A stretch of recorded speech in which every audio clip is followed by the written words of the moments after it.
Seperti inilah suasana arus balik penumpang yang terlihat di stasiun kereta api Lubuk-Linggau.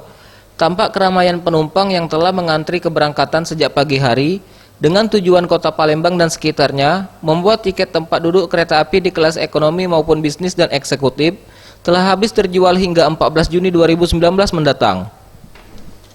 Untuk keberangkatan kereta kelas ekonomi pada arus balik tahun 2019, terjadi peningkatan hingga 10% dibanding arus balik lebaran tahun 2018 lalu. Bahkan PT KAI Lubuk-Linggau melakukan penambahan gerbong kereta, baik gerbong kelas ekonomi pada keberangkatan siang maupun gerbong kereta keberangkatan malam kelas eksekutif. Itu peningkatan kita 10% ya dari tahun kemarin itu.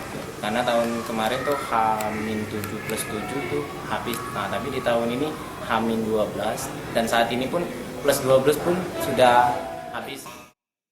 Tim Liputan Sriwijaya TV.